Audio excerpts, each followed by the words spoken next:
Profundizamos algunos elementos del debate que se producirá durante el curso de la sesión legislativa 287 prevista para las 9:30 de este jueves aquí en el Pleno de la Asamblea Nacional. Cristina Reyes es asambleísta por la provincia del Guayas e integrante de la Comisión Legislativa Especializada de Derechos de los Trabajadores. ¿Qué va a pasar con las cesantías de estos fondos previsionales cerrados, asambleísta? Bienvenida. ¿Qué tal, Fabricio? Buenas tardes, un saludo para todos los televidentes en todo el país. Efectivamente, con gran sorpresa me encontré que el proyecto de ley presentado por el asambleísta Chávez, que se refería únicamente, que fue calificado por la Unidad Técnica Legislativa y que tenía reparos de inconstitucionalidad y de ilegalidad, y que hablaba únicamente del fondo de cesantía del Magisterio Nacional, que intentaba cambiar la administración privada, sabemos que es un ahorro privado, que pase a manos del BIES, es decir, una administración pública, pues fue reformado completamente, cambiado y ampliado a 54 fondos previsionales, también de carácter privado, con el particular que han agregado que ahora esto se llama proyecto de ley reformatoria a la Ley de Seguridad Social para la administración de los fondos complementarios previsionales y al banco del BIES, al banco del IES, y en el cual establecen un reparo. Todos los fondos previsionales que hayan tenido en su origen o en el transcurso de este ahorro privado, insisto, aportaciones estatales. En definitiva, aquí hay en juego, Fabricio, y que lo sepan los amigos televidentes, según el reporte de la Superintendencia de Bancos, de estos 54 fondos a los que se refiere prácticamente, y es la dedicatoria de este proyecto, nuevo proyecto de ley. De 64 son 54 los que forman parte de este proyecto. Exactamente, a los que serían parte, siempre y cuando se compruebe que hubo aportes del Estado en su origen, pero insisto, en el transcurso del ahorro, estos fueron ahorros privados, sobre todo le puedo decir del Magisterio Nacional, pues están involucrados más de 937 millones de dólares. En primer lugar, debo decirle que se ha violentado el procedimiento, porque la Ley Orgánica de la Función Legislativa es clara en decir que para emitir un primer informe se deben escuchar a todos los actores involucrados. Aquí únicamente se ha escuchado el Fondo de Magisterio Nacional y se evidenció la ilegalidad del proyecto de ley del asambleísta Chávez. Y ahora se emite un informe, se amplían los fondos previsionales, o sea, se amplía 54 fondos sin escuchar a los actores y con una rapidez absolutamente sospechosa que claramente tiene dos finalidades, una finalidad política y una finalidad económica. La finalidad económica, que es la que más le importa al movimiento oficialista, es que claro, 934 millones es una cifra sumamente apetecida para inyectar de liquidez y de recursos al Instituto Ecuatoriano de Seguridad Social. Y en segundo, yo lo digo, es un tema también político dedicado al Fondo de Cesantía del Magisterio Nacional, que está conformado por maestros que tienen todo el derecho de pertenecer a un partido político, tener una ideología contraria al gobierno de turno y al cual tiene un fondo de ahorro privado de 463 millones. ¿Por qué se intenta cambiar la naturaleza de ahorro privado voluntario de los maestros, ahora traspasar la administración a el BIES? Al haber a lo largo del tiempo el Estado ha aportado eventualmente estos fondos, ¿automáticamente no significa que el Estado también tiene derecho más allá de que los recursos son privados?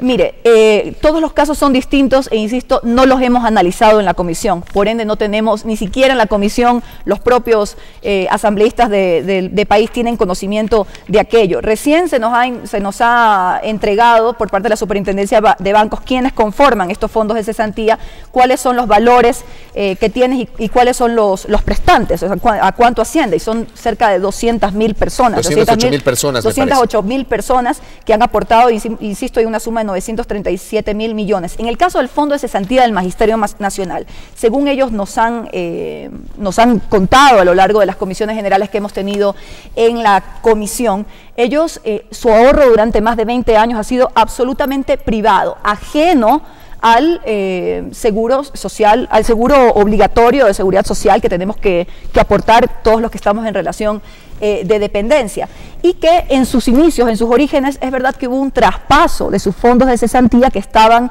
en el IES a este fondo privado. En definitiva, Fabricio, hay en la Constitución artículos que garantizan esta actividad económica. En primer lugar, le debo decir el derecho a la seguridad jurídica, el derecho a la libertad de asociación y el derecho que tenemos todos los ecuatorianos de forma individual o colectiva ejercer actividades económicas. ¿A cuenta de qué? Insisto, de la noche a la mañana, sin un debate previo. Creo que ni los propios asambleístas del país estaban al tanto del informe que estaban leyendo y aprobando de un nuevo proyecto de ley. Intentan cambiar la naturaleza privada de la administración de fondos privados de trabajadores, ahora a pasarlos a administración pública por parte del BIES. Usted señalaba en el inicio de este diálogo, asambleísta Reyes, que el documento que originalmente presentó el asambleísta Olger Chávez adolecía de aspectos ilegales e inconstitucionales.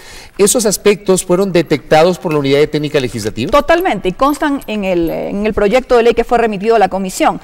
Hablan de que es un proyecto discriminatorio porque hablaba únicamente de los maestros, que se violaba la ley de seguridad social, que amparaba el tema de los fondos previsionales. Luego también hablaba sobre los principios que le he enunciado, el principio de la libertad de asociación, los principios de ejercer actividades económicas. Por ende, decía que prácticamente el proyecto adolecía de estas inconsistencias y su destino natural tendría que haber sido el archivo.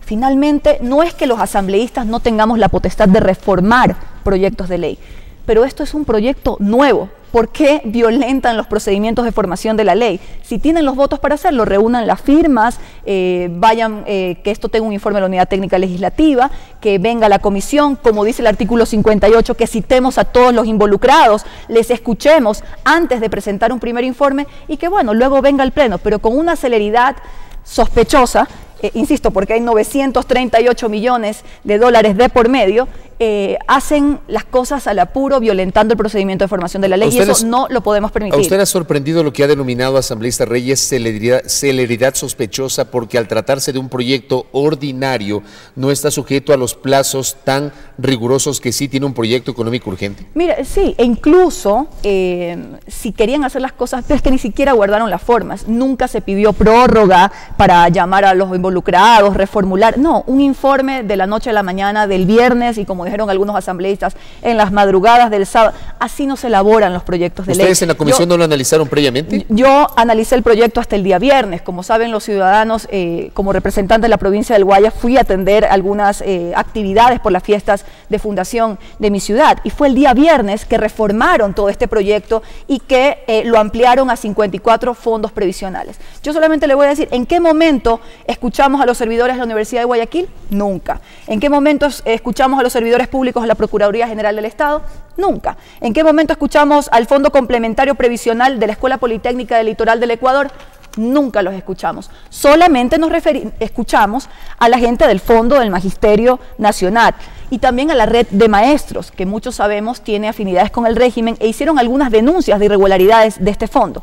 Sin embargo, fueron desmentidas por la autoridad de control, que también se la citó, la Superintendencia de Bancos, que no presentó ninguna normalidad ni mal manejo económico por parte de este fondo. Al contrario, buenos números y buenas cifras. ¿A cuenta de qué se reformuló el proyecto de la noche a la mañana? Pues yo tengo mis claras presunciones. Quienes, por ejemplo, discrepan con esta presunción de que se pretende que esos 900 y pico de millones de dólares pasen a formar parte del dinero líquido, de la liquidez del Banco del IES y del Instituto Ecuatoriano de Seguridad Social, dicen que de ese dinero no es que todo es dinero líquido, sino que hay una parte del dinero que ha sido invertido, otra parte del dinero que ha sido prestado, que no está la cantidad de dinero que se pretende inyectar como recursos al IES.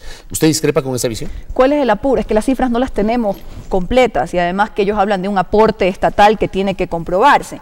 En definitiva, aquí el tema es por qué el Estado tiene que entrometerse en las actividades económicas libres y voluntarias en un fondo. En el caso de los maestros, debo decirle, porque fue lo que conocimos a fondo durante el proceso de discusión del proyecto de ley del asambleísta Chávez, que ya no existe, es un nuevo proyecto, y en el cual pudimos develar que era un fondo voluntario y privado por parte de los maestros. ¿Por qué el Estado tiene que meter las manos en todo?